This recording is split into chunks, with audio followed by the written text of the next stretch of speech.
इतिहास की सबसे बड़ी हार का सामना करने को तैयार रूस। सपने में भी नहीं सोचा होगा कि रूस का पड़ोसी दिखा देगा ऐसा रंग। क्या वाकई व्लादिमीर पुतिन हो गए चारों खाने चित? अमेरिकी सेना बहुत जल्द दिखेगी रूसी बॉर्डर के पास। दोस्तों, एक खबर निकल कर आ रही है और ये खबर रूस के लिए बिल्कुल भी अच्छी नहीं है, क्योंकि यहाँ पर कुछ ऐसा हो गया है जिसके लिए रूस ने पूरा यूक्रेन का युद्ध छेड़ दिया है और इसी चीज का आज रूस को सामना करना पड़ रहा है। रूस के राष्ट्रपति व्लादिमीर पुतिन ने कभी सपने में भी नहीं सोचा था कि उन्हें ऐसा दिन भी देखना पड़ सकता है।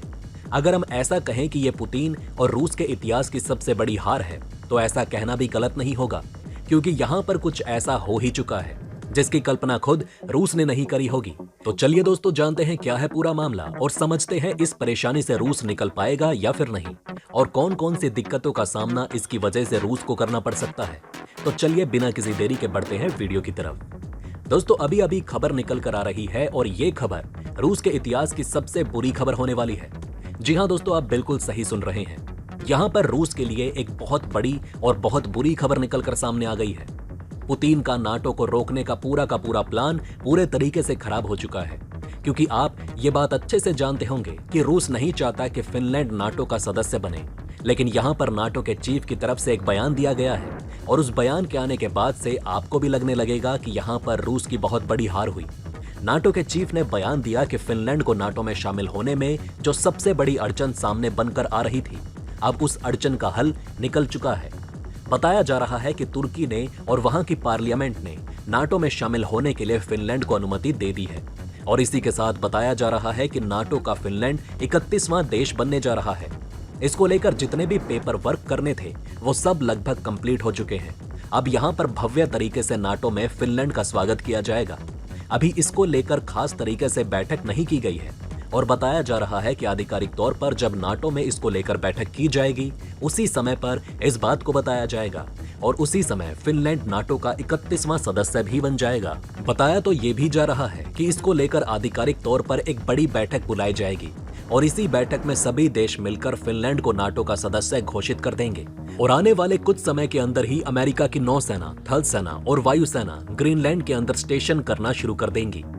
इसके अलावा खबर ये भी निकल कर आ रही है कि आने वाले समय में नाटो के जितने बड़े देश हैं वो अपनी अपनी सेना को फिनलैंड में भेज देंगे और इसको लेकर एक्सपर्ट ने ये कहना भी शुरू कर दिया है कि ये रूस के इतिहास की सबसे बड़ी हार है और रूस की सुरक्षा के लिए सबसे बड़ा खतरा।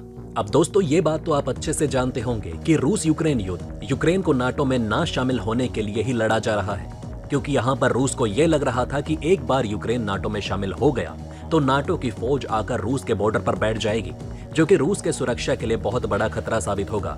अगर आप मैप उठाकर देखेंगे तो आपको दिखाई देगा कि जितना बॉर्डर यूक्रेन रूस के साथ शेयर करता है, उससे कई गुना ज्यादा बॉर्डर यहाँ पर फिनलैंड रूस के साथ शेयर करता है।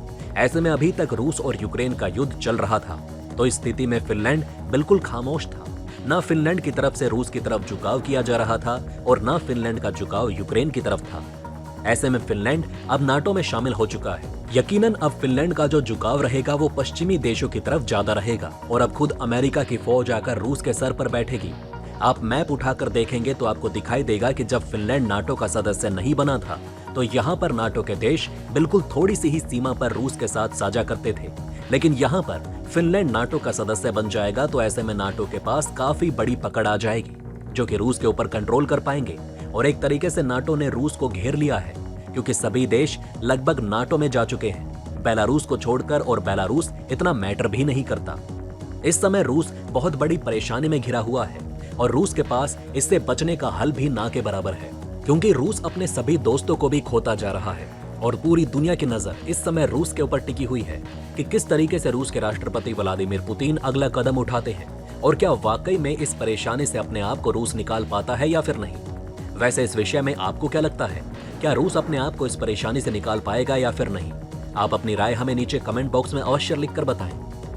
वहीं दोस्तों, ये बात तो बिल्कुल सच है कि जब भारत ने आत्मनिर्भर अभियान शुरू किया था तो उस समय भारत का काफी ज्यादा मजाक उड़ाया गया, क्योंकि जो लोग आलोचना करते थे उनका यह मानना था कि भारत कभी भी आत्मनिर्भर नहीं बन सकता और खास करके डिफेंस क्षेत्र में तो बिल्कुल भी नहीं। लेकिन आज भारत ने उन सभी लोगों के मुंह पर एक जोरदार तमाचा मारा है जो लोग भी ऐसा सोचते थे। भारत को एक बहुत बड़ी उपलब्धि मिली है।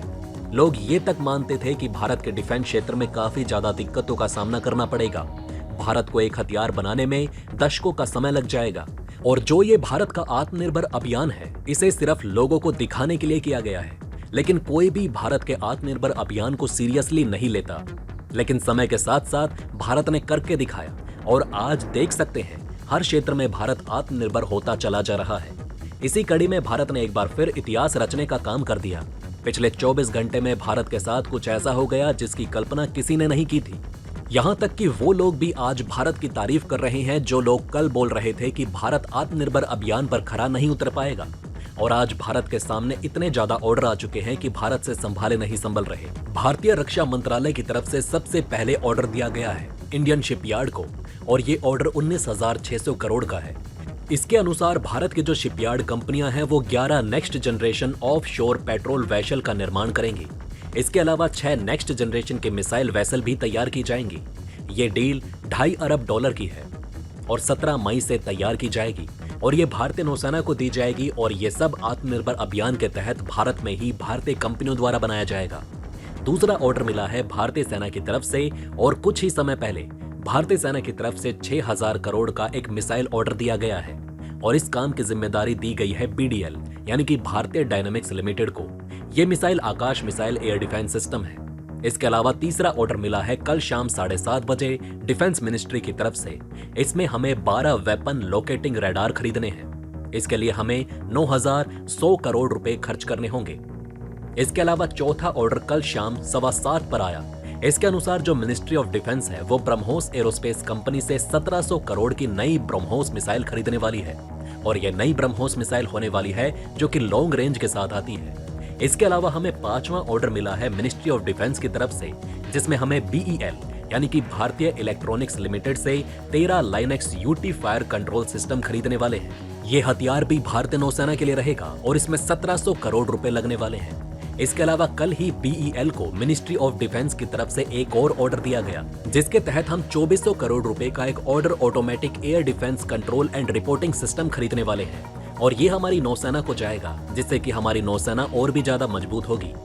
वहीं भारतीय सेना के लिए डिफेंस ऑफ मिनिस्ट्री की तरफ से एक बड़ा ऑर्डर दिया गया है और इसकी टोटल कीमत है 3000 करोड़ रुपए और इसके तहत हम new space India limited company से अल्ट्रा एडवांस कम्युनिकेशन सैटेलाइट खरीदने जा रहे हैं, जिससे भारतीय सेना की कम्युनिकेशन काफी ज्यादा मजबूत हो जाएगी।